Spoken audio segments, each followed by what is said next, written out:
Vemos durante a semana que passou. Amados de minha alma, paz seja convosco. Os perfumes da terra são retirados das flores, dos frutos, das madeiras, dos mais variados elementos da natureza. Enebriam pelo cheiro, despertando os sentidos. Mas são incomparáveis aos perfumes da alma. As almas que exalam o perfume da alegria, trazendo leveza ao ambiente, levando sorriso às criaturas. Sorrisos que muitas vezes amenizam dores, cicatrizam feridas, espalham a alegria da esperança, da coragem, da consolação. O perfume da humildade que convida sempre ao afago, à serenidade, à tranquilidade. Perfume que muitas vezes menosprezado, quando experimentado, sempre traz felicidade. São tão variados os perfumes da alma, como variados são as emoções, exalando sentimentos nobres, acolhedores ou repulsivos.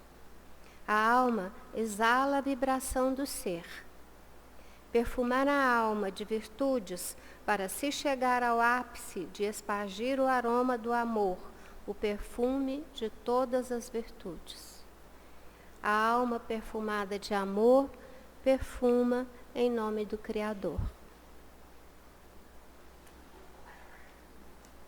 Singela e linda. Nessa tarde, então, o Hélio Zaparoli vai estar conosco, trabalhando as questões do capítulo 6, sobre a lei da reprodução, no capítulo Sucessão e Aperfeiçoamento das Raças.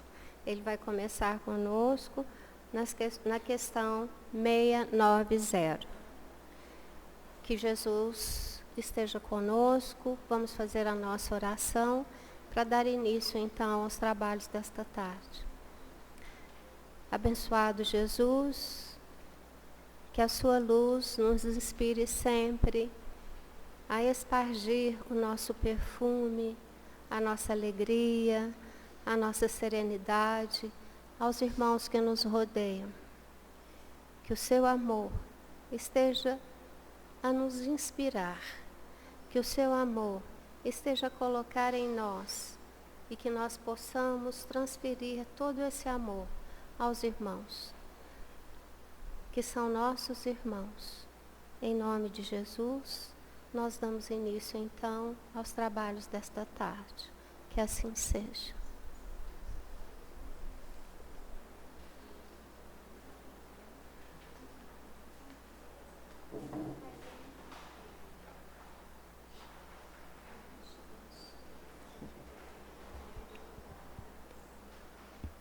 Boa tarde, meus irmãos e minhas irmãs.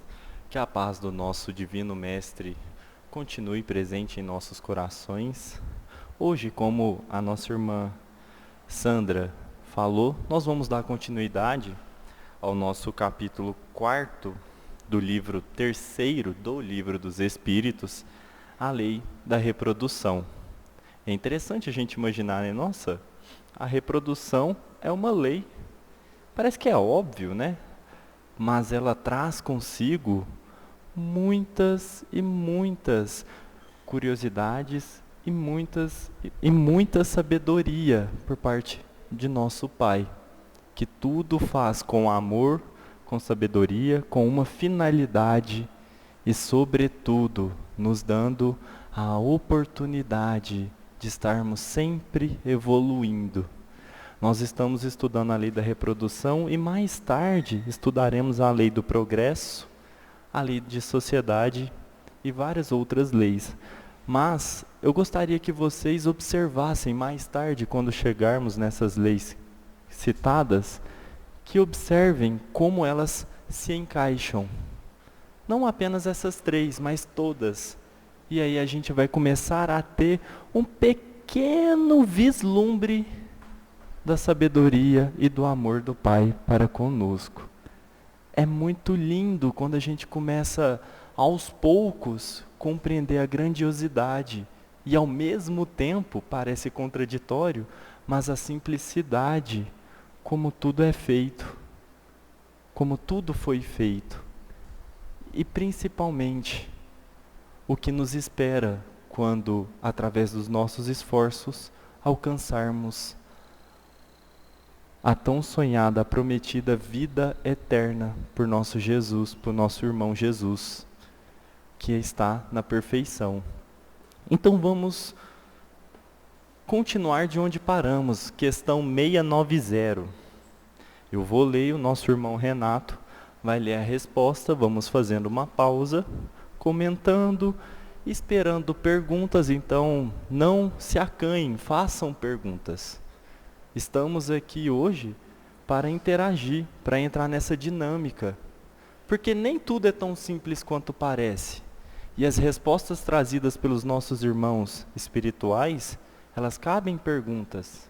Na verdade, eles até esperam que façamos perguntas, para as coisas ficarem claras. Então não tenham vergonha, estamos aqui. Sejamos sem vergonhas nesse momento, tudo bem?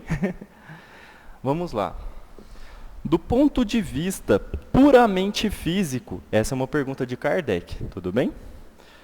Os corpos da raça atual são uma criação especial ou procedem dos corpos primitivos por via de reprodução? Então, o que ele está perguntando?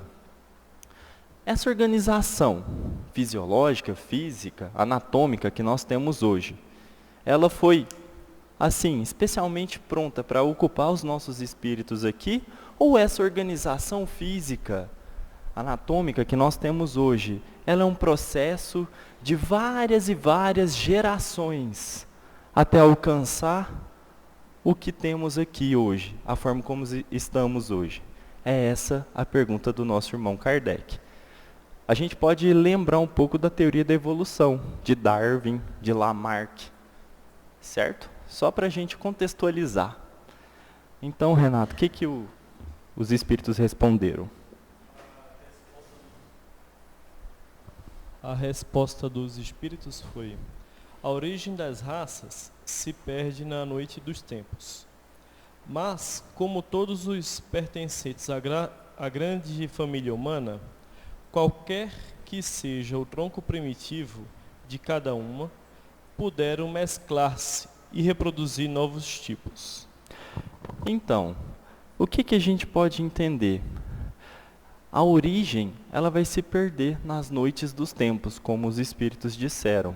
Ou seja, ela vai ser um resultado de um ancestral comum que vai, ao longo dos tempos, mesclando entre si e assim vai criando essas ramificações de uma origem comum.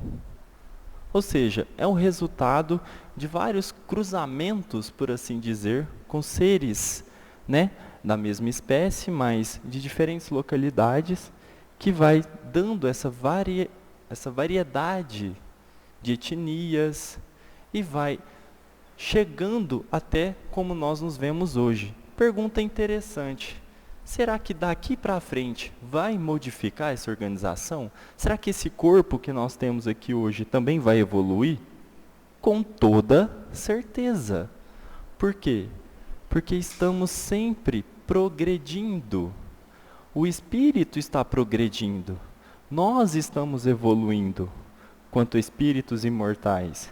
E mais cedo ou mais tarde vai ser necessário um corpo de uma nova espécie, por assim dizer, para que nós tenhamos mais condições de estarmos crescendo e evoluindo.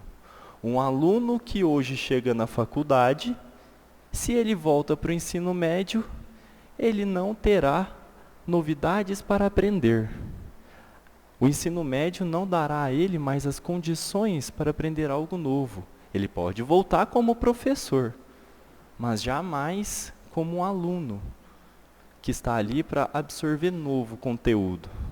Entenderam mais ou menos essa analogia? E é esse o papel do corpo, ele nos dá condições de experienciarmos novidades. Tudo bem? Alguma pergunta? Então, continuemos. Questão 691.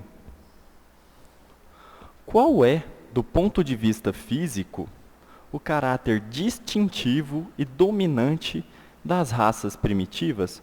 Olha o tanto que essa pergunta é interessante. Essa pergunta é muito interessante. O que distingue as raças primitivas das demais?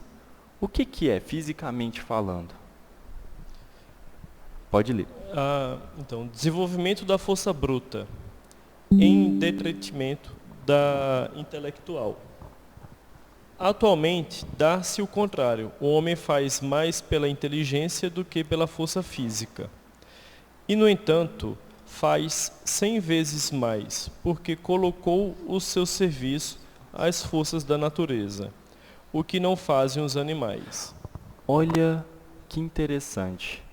Quando estávamos, vamos fazer uma analogia, né? Vamos relembrar. Quando estávamos lá na época das cavernas, quando éramos apenas Homo sapiens, não sapiens sapiens, o que prevalecia, o que nos mantinha, o que nos distinguia entre os demais, era a condição da força bruta, física, puramente.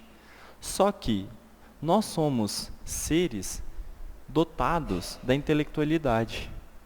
Temos condições de desenvolvermos intelectualmente. E é isso que buscamos ao longo do tempo, crescer. É uma parte do progresso, a intelectualização. A outra parte do progresso é a moralização. A moralidade. Moralização, moralidade. Mas, hoje, como os nossos irmãos espirituais disseram, né? O desenvolvimento da força bruta em detrimento da intelectual. No entanto, atualmente, dá-se o contrário. O homem faz mais pela inteligência. O que nós estamos, no estado em que nos encontramos hoje? Estamos aprendendo o quê? A utilizar o meio que nos cerca a nosso serviço. E aí vem uma coisa importantíssima, meus irmãos, a responsabilidade. Utilizar as leis da natureza que nós tanto estudamos, que nós nos dedicamos muito a compreender, utilizar para o nosso progresso, isso requer muita responsabilidade, porque fazemos parte de um ecossistema.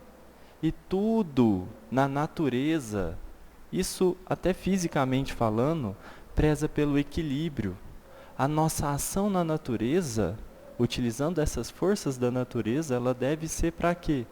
Para que nós consigamos coabitar, coexistir, interferir para ajudar, mas jamais para destruir.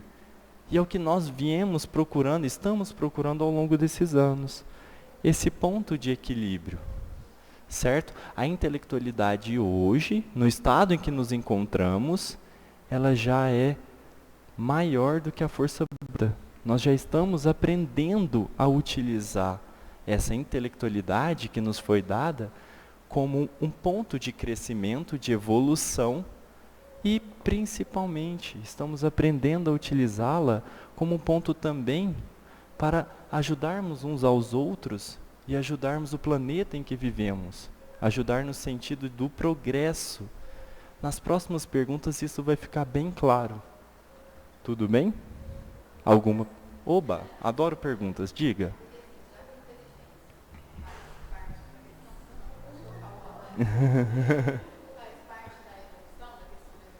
Certo. Pessoas dotadas de maior inteligência, em tese, seriam mais evoluídas, já que seria assim meio desnecessário, então, dotar um espírito pouco evoluído de muita inteligência. O que ele deveria fazer aqui, então, entendeu? Assim, Excelente. contraditório, assim, tipo, então, se ele é muito inteligente, ele é mais evoluído. Então ele é mais evoluído? Excelente pergunta. A pergunta da nossa irmã foi o seguinte: se um espírito, né, a inteligência é um caráter evolutivo, certo? Se um espírito vem com uma inteligência que se distingue no meio dos demais espíritos, significa que ele é mais inteligente? mais evoluído, desculpa, ele é mais evoluído que os demais espíritos? O que vocês acham?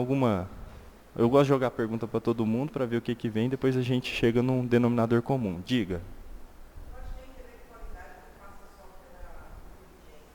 A evolução, ela constitui sabedoria.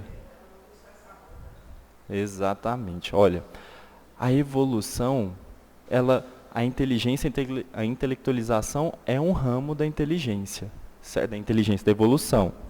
Só que nós também temos a questão moral. Acontece, como a gente pode olhar na história mesmo, muitos espíritos extremamente inteligentes, mas que ainda não tinham consigo o amor, não tinham evoluído a moralidade. Eles eram extremamente inteligentes, mas ainda estavam aprendendo o aspecto da moralidade, de ver uns aos outros como irmãos. Eles ainda estão aprendendo. Acontece sim de espíritos virem, reencarnarem em um meio onde os permite destacar pela inteligência.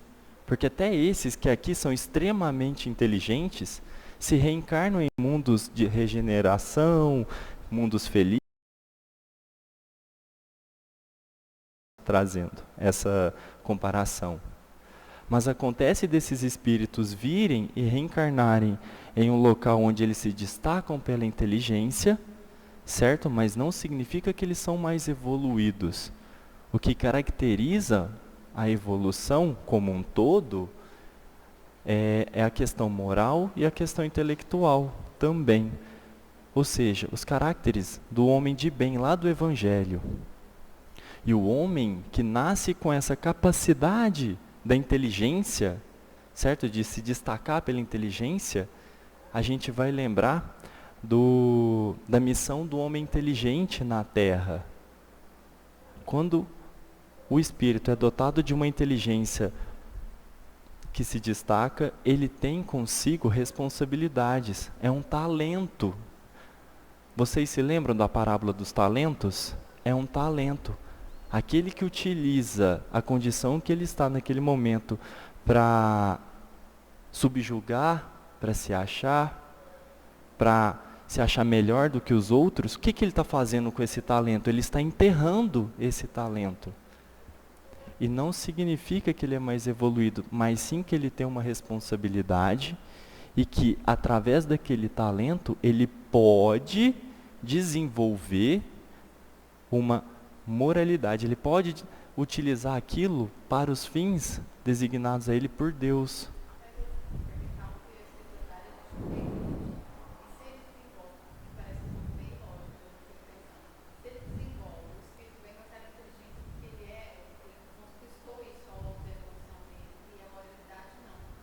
Uhum.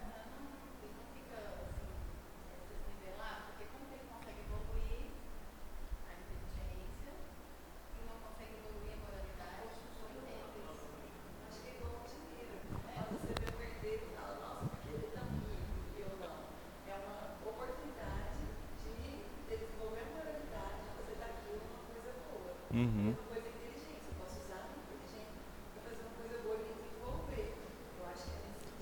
Eu vou dizer só uma metáfora que eu acho que é bastante interessante, depois eu passo para a Fabiana. Que eu já ouvi falar que, assim, para chegar a um certo nível de perfeição, de evolução, duas coisas têm que dar junto, a moral e a inteligência. E a metáfora se compara com duas pernas.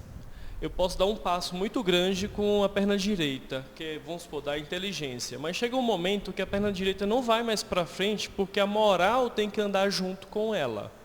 Da mesma forma que, se a minha moral estiver muito grande e eu não tiver inteligência, eu vou fazer atos imprudentes que serão ditos no futuro amoral.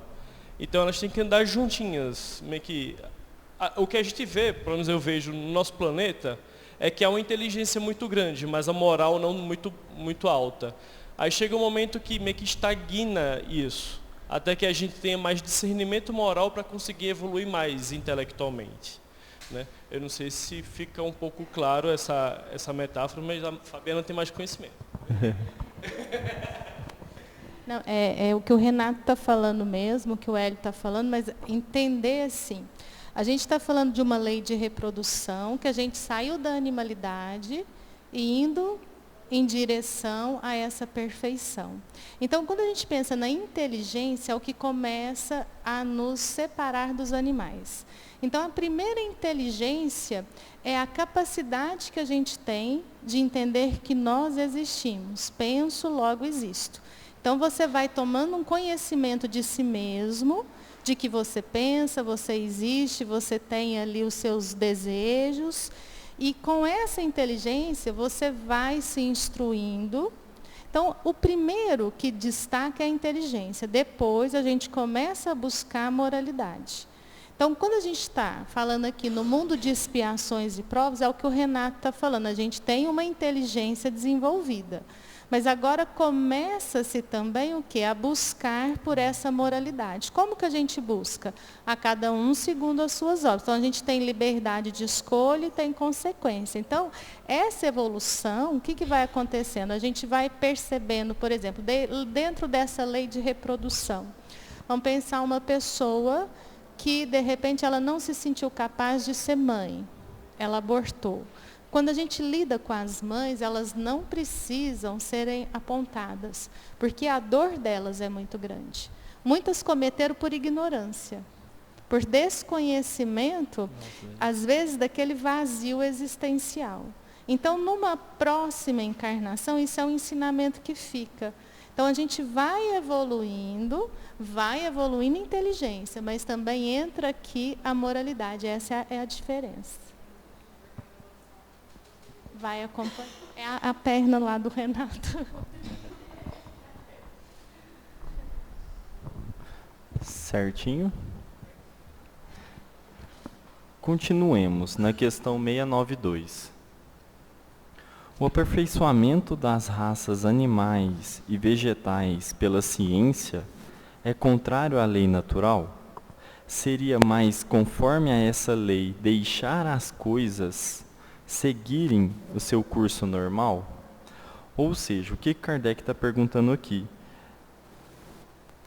Nós temos essa liberdade de acelerarmos de alguma forma a evolução das raças animais ou vegetais, certo? De aprimorar os genes para conseguirmos ter uma plantação de melhor qualidade, em maior quantidade e melhor qualidade, de aperfeiçoarmos as raças animais. É possível isso? A gente pode interferir nesse curso natural? Ou isso é imprudência de alguma forma? Ou a gente estaria derrogando alguma lei divina? É essa a pergunta, certo? Pode ler, Renato. Tudo se deve fazer para chegar à perfeição. Parei. Tudo podemos fazer para chegar a essa perfeição. Ou seja, nós devemos sim trabalhar para que esse progresso venha. Mas olha o que o Espírito vai continuar dizendo. O próprio homem é um instrumento de Deus. O próprio homem é um instrumento de que Deus se serve para atingir os seus fins, sendo a perfeição o alvo para o que tende a natureza. Favorecer a sua conquista é responder àqueles fins. Ou seja, o que a gente pode entender? Nós somos parte da natureza também, certo? Seria muita prepotência da nossa parte achar que nós estamos fora desse sistema. E não estamos. Nós somos parte da equação, por assim dizer. E somos parte tão importante quanto todas as outras. O que nos diferencia das demais, aqui na condição que estamos hoje, trazendo para a nossa realidade, é que nós somos dotados do livre-arbítrio. E isso, mais uma vez, vem para aquela palavrinha, a responsabilidade. Nós fomos criados não para nos sentirmos superiores, mas sim para contribuirmos para aquele ecossistema, para aquele local onde estamos inseridos, para que ali se estabeleça o progresso, que é lei de Deus. Então, o Pai nos utiliza também para que possamos servir a Ele, servir auxiliando no aprimoramento, servir auxiliando no crescimento e na criação. Porque o nosso ponto de chegada é quando formos co-criadores do Pai. Então estamos sendo treinados desde então. Podemos sim auxiliar no crescimento e na evolução de tudo aquilo que nos rodeia. É esperado isso de nós. E aí vem a responsabilidade de conhecermos as leis divinas e lembrarmos que tudo gira em torno do amor, da justiça e da caridade. E que espera-se de nós que possamos agir dessa forma, auxiliando. Então sim, podemos fazer, contribuir para esse aperfeiçoamento, para esse progresso. Porque é esperado isso de nós. Alguma pergunta com relação? Sigamos então para 692, a linha A. Mas o homem é geralmente movido nos seus esforços para o melhoramento das raças, apenas por interesse pessoal, que não tem outro objetivo senão o aumento do seu bem-estar. Isso não diminui o seu mérito? Ou seja, Kardec está questionando o seguinte: o Kardec conhecia muito bem o ser humano, as pessoas, e é assim até hoje. Todos nós, Kardec diz o seguinte: o ser humano, todos nós, temos os nossos esforços para o aprimoramento, o melhoramento, mas não de uma forma altruísta, e sim de uma forma egoísta. Ou seja, nós buscamos sim melhorar, aprimorar determinada coisa, mas porque nós vamos ganhar algo em troca. Ou seja, fazemos os devidos empreendimentos, mas não porque nós estamos visando melhorar determinado nicho ou determinada parte da sociedade, mas porque com esse empreendimento, entendam aqui empreendimento não apenas no sentido comercial, mas dos esforços de uma forma geral, é porque o resultado dele vai me favorecer em algo. Então é como se fosse um sistema de barganhas, não um altruísmo desprendido, por assim dizer. Não seria uma caridade, por assim dizer. É esse o ponto que Kardec está trazendo. E aí ele questiona: já que o fim dele não é o altruísmo, não é a caridade desinteressada, não significa então que o mérito que ele está tendo, que o progresso que ele está tendo, diminui o mérito dele? Porque ele não está fazendo de forma desinteressada. Isso vai contrário à caridade. Uma excelente pergunta, não é? É uma pergunta muito pertinente. E olha o que os Espíritos nos respondem. Que importa que o seu mérito seja nulo, contanto que se faça o progresso. Compete a ele tornar meritório o seu trabalho através da intenção. Então, olha que interessante. O que importa que o mérito dele seja nulo? Ou seja, o que importa que ele faz determinado empreendimento esperando aplausos, esperando uma quantia financeira em troca, desde que ele esteja fazendo. O verdadeiro mérito dele vai depender de quando ele entender a intenção que ele emprega, que ele tem para executar determinado empreendimento. Ou seja, estou fazendo isso, mas não porque eu quero e espero o reconhecimento, o aplauso. Estou fazendo isso porque eu tenho condições, porque eu quero ajudar aqueles que vão se beneficiar com isso. Porque eu estou começando a compreender meu verdadeiro papel aqui enquanto um espírito imortal. Então, depende do indivíduo essa intenção que vai motivá-lo a executar determinado empreendimento. Pode continuar. Ademais, por meio desse trabalho, ele exercita e desenvolve sua inteligência. E é, sob esse aspecto, que tira maior proveito. Então, mesmo que a intenção dele, que está compelindo ele a fazer determinado empreendimento, seja apenas por satisfação pessoal, ele está nesse trabalho exercitando o quê? um dos aspectos, como o Renato muito bem disse, da evolução, que é a intelectualização. Porque vocês concordam que qualquer que seja o trabalho que a gente se dedique, uma parte do tempo, a vida toda, esse trabalho não faz a gente sair da inércia? A gente não tem que procurar se melhorar, se aprimorar, estudar muito para chegar em algum resultado que seja bom, que seja útil? E isso faz com que a gente utilize e empregue do nosso tempo aqui. Para quê? Para que a gente cresça, para que a gente progrida. O trabalho, de uma forma geral, é importantíssimo, como foi dito, né, na lei anterior, importantíssimo para o desenvolvimento intelectual nosso. Se inicialmente o que está nos motivando a fazer, empregar esse empreendimento, seja para satisfação pessoal, pelo menos dali estamos evoluindo intelectualmente e já está válido.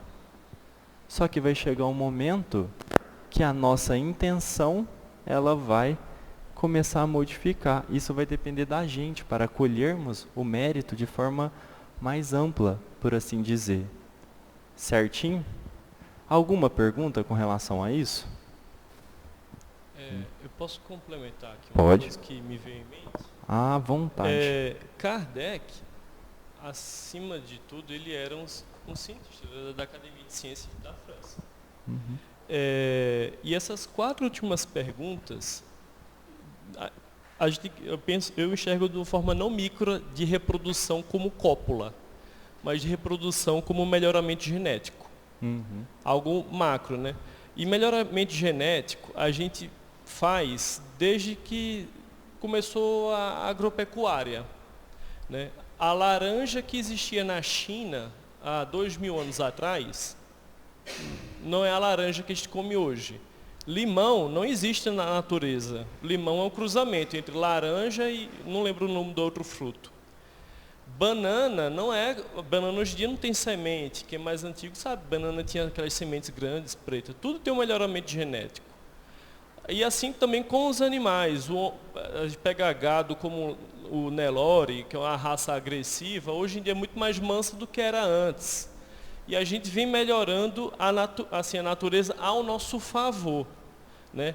Às vezes deixando as coisas mais doces, mais brandas, né, a nosso favor. O que Deus utiliza disso daí? Não, ele está o ser humano está aprendendo genética, está aprendendo como lidar com a natureza e, ao mesmo tempo, lógico que às vezes a gente excede um pouco e degrada um pouco a natureza. Mas, ao mesmo tempo, a gente também está evoluindo o meio que a gente vive. Uhum. Né? Eu não sei se o Kardec ele olhou por esse lado também, um lado genético da coisa, do melhoramento do planeta, ao invés de ser só o melhoramento puramente científico do planeta. Na época de Kardec, Mendel já estava fazendo seus experimentos, mas né? não tinha ainda um estudo concreto. A genética não era tão desenvolvida. Não, como era hoje, o né? embrião, né? Naquela época, a genética estava nascendo. Mas Kardec, como você diz, ele fazia parte da Academia de Ciência e eu acredito que ele já estava observando nesse macro, como o Renato trouxe. Ou seja, ele já via o potencial de todo esse desenvolvimento. Mais alguma? Perfeito. Todos entenderam o que o Renato trouxe? O impacto que foi essa manipulação, saber utilizar essa genética, né? O estudo e manipular geneticamente nessas diferentes áreas, na agropecuária, no agro, né? Na pecuária. E como isso tem impactado, está impactando o nosso mundo até hoje e vai impactar ainda muito mais. E aí vem, nessas últimas 4 perguntas, se isso, Kardec apontou, né, se isso é permitido, se isso é legal, se a gente não está violando nenhuma lei.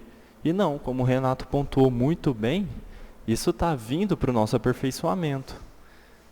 E isso está permitindo que a gente está cada vez mais preparado para recebermos uma maior quantidade de espíritos que estão desencarnados, para recebê-los aqui encarnados, aumentando a população.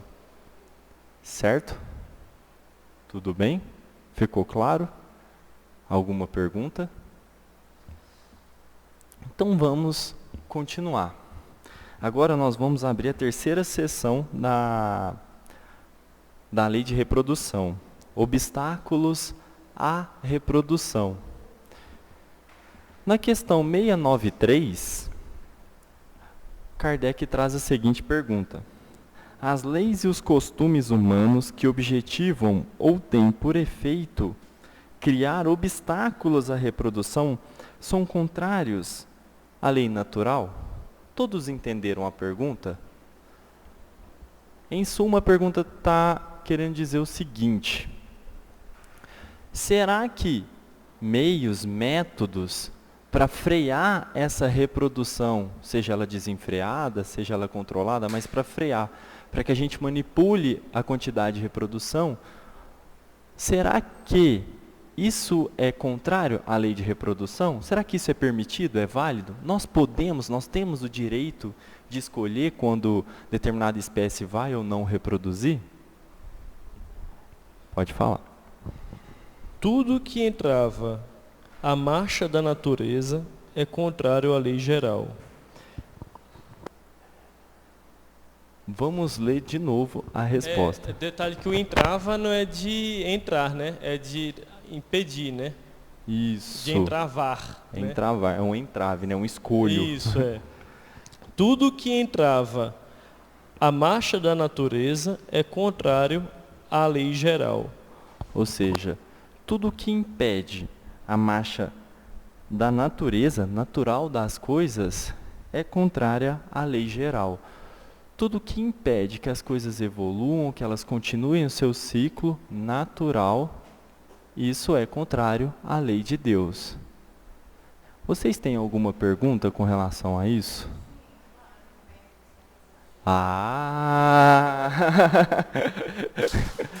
Se ninguém fizesse essa pergunta, eu faria essa pergunta. Vamos lá. Os métodos contraceptivos.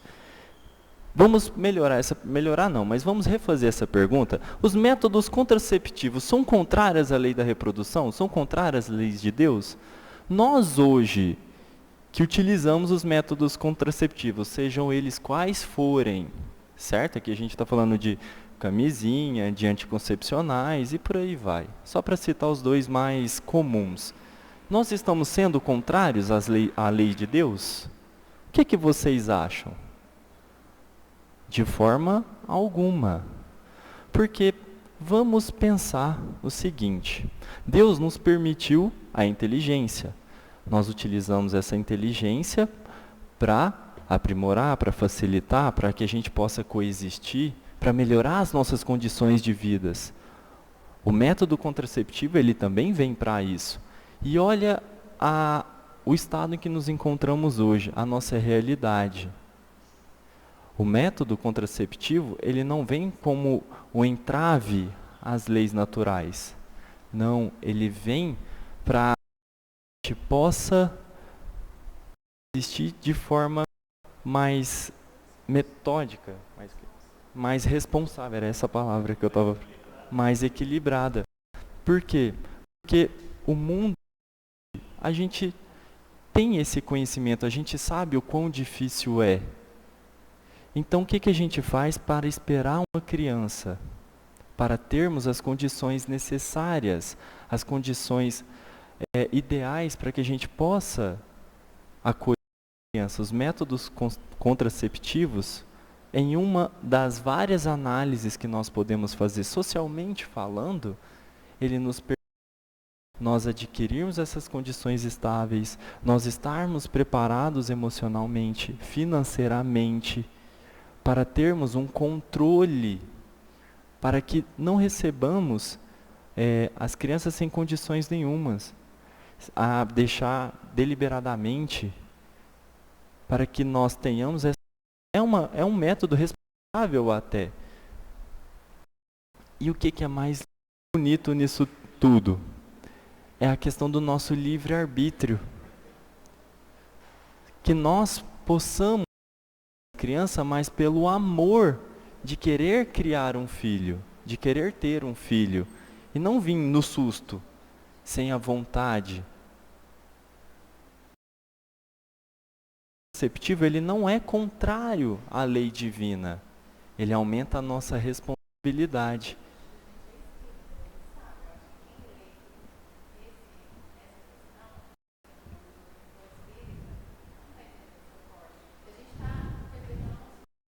Certo. Uhum.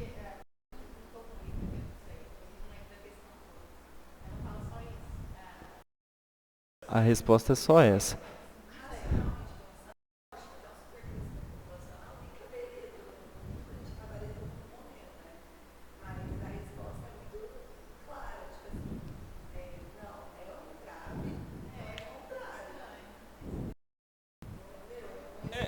Assim, eu e minha esposa vamos ter filhos.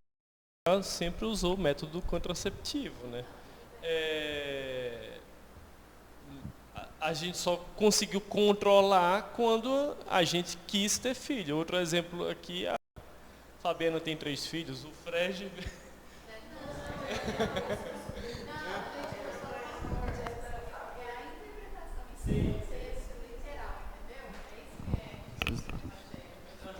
Não, é porque é uma questão muito delicada, na verdade. Porque quando a gente fala algo que entrava, é algo que vai barrar essa reprodução. Então, se de repente a gente, aqui no Brasil, tem uma lei que agora as mulheres só podem ter um filho. Então, você, de uma forma mais generalizada, você está colocando aqui como se fosse, né, coagindo a pessoa a não ter. Quando a gente coloca para a individualidade, que é o que o Hélio está falando, da contracepção, então há uma no sentido de que hoje você, de repente, ter 10, 15 filhos, como já foi um número médio no passado, hoje você não vai dar a qualidade do filho no sentido até de sentimento. Por quê? Porque nós progredimos a tal ponto de você querer acolher esse filho com responsabilidade. Então, se a gente for pensar dessa forma, a contracepção, então, não estaria na lei de Deus. E a gente vê que com o progresso, a qualidade da maternidade, da paternidade, ela também vem aumentando. Porque hoje, quando a gente fala que um pai cuida do filho, troca a fralda, tem a sua responsabilidade junto à mãe, não era assim antes. Então, a gente tinha muito mais do animal, a mulher reprodutora, 10, 11, 12. A gente não tem a reprodutora. A gente tem a mãe. É onde a gente tem que analisar a questão, por isso que é delicado. Então, é você entender que nós estamos numericamente, a cada ano, o que acontece com a população? Ela aumenta, mesmo com o método de contracepção. Ela vem aumentando, o que o Renato está brincando. Às vezes você está ali em dia com a sua pílula. A gente está brincando com o Fred, que tem 3. Aí, de repente, mesmo com a contracepção, nós temos aqui, né, 3 crianças. Então, a gente tem algo também para analisar, que quando tem que nascer, vocês já viram as fotos das crianças que nascem com um DIU na mão? Ali também é uma resposta. Você queria conter, mas quando vem também. Então, é no sentido, quando fala do entrave, se a gente fizer algo, de repente, você começa a distribuir medicação que você vai esterilizar. Isso, em massa. Isso é contra a lei natural. É um crime contra a natureza. Agora, a sua escolha, o seu livre-arbítrio, ele vai ser sempre respeitado. E um exemplo, a gente fala muito assim, antigamente tinha ali, né, 10, 12, foi diminuindo. Teve uma época 3, depois 2. Hoje, geralmente, quando a gente vê quem quer ter filho, geralmente pensa em 1. A gente fala, será que não seria um entrave? Essas escolhas fazem parte de, vamos dizer assim, de um livre-arbítrio, mas que traz também a responsabilidade de você acolher aquele ser. Vocês entenderam? Então, é uma interpretação que eu concordo com você. No sentido, por quê? Porque a doutrina ela é uma fé raciocinada. Porque se você coloca uma fé cega, você vai falar hoje em dia que você só vai ter ali o ato sexual para reproduzir. Seria hipocrisia hoje, a gente sabe que isso não é assim. E o sexo, ele é neutro. O que a gente faz dele, se tem amor, se tem sentimento, é força o quê? Energia divina.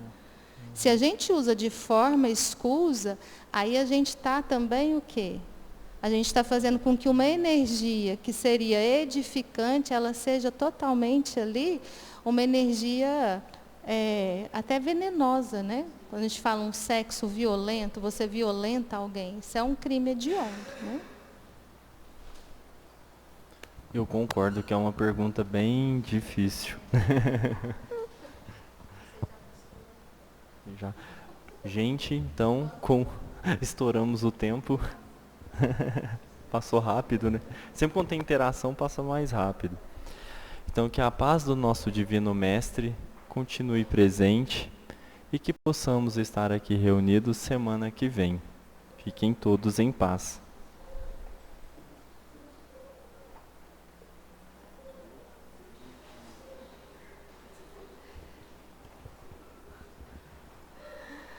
Essa pergunta volta semana que vem. Aí semana que vem é o Renato, você já vem preparado. Porque tem coisas que são bem delicadas, né? Então a gente tem que ter um preparo que às vezes, por mais que você pesquise e estude, ainda assim a gente às vezes fica faltando algo, né? A gente está muito feliz com esse estudo de domingo, porque movimenta muito, passa rápido. A gente vê assim, porque quando é palestra, a hora que você olha, sempre tem uma porcentagem, está assim, né? No estudo não, está todo mundo bem. É muito interessante, a gente gosta demais do domingo. Antes da gente fazer nossa oração, lembrar que sábado que vem a gente tem o Festival do Sorvete. O último Festival do Sorvete foi 2020, na pandemia. A gente foi o encerramento do semeador com o Festival do Sorvete, porque aí na outra segunda a gente já estava online, veio a pandemia. Então nós estamos retornando. É um trabalho que movimenta a mocidade do Centro Espírita, a evangelização, principalmente a mocidade, que é um cuidado que a gente tem muito grande, porque é o futuro de tudo, né? Então, quem puder estar aqui, vai começar às 14h30, às 14 horas, né? Das 2 às 3h30. É a nossa sobremesa, né? Das 2 às 3h30, R$20, toma sorvete à vontade. Eu acho bonitinho quando os meninos vêm, aí quando eles falam que toma à vontade, eles falam com a boca tão boa. Então, só não pode trazer vasilhame. Então, a gente vai estar aqui, é uma festa muito grande. Quem quiser adquirir ingresso, está com o Leone. O Leone tem ingressos. Quem quiser pegar, às vezes, para vender, para nos ajudar, porque toda a arrecadação é para os trabalhos assistenciais da nossa casa. Então, a gente vai agradecer a espiritualidade benfeitora por esses instantes de raciocínio, por essa doutrina que sempre nos leva a pensarmos em nós, nas nossas ações. E vamos todos juntos orar por esse planeta tão lindo, cujo governador é Jesus, nosso Mestre, que nós possamos pensar na nossa responsabilidade de espargir esse amor, de buscarmos pela solidariedade, pela fraternidade e fazermos a diferença não no sentido do orgulho, da vaidade, do egoísmo, mas da simplicidade, da mansuetude. Senhor Jesus, abençoa-nos a todos, magnetiza as águas que estão colocadas aqui, as águas que estão nos lares, prepara-nos para o tratamento espiritual do passe, mas derrama sobre aqueles que não estão aqui o passe espiritual. Que nesta semana estejamos sob o teu amparo, Senhor, e que Deus nos abençoe. Vamos em paz e que o Senhor nos acompanhe. Assim seja.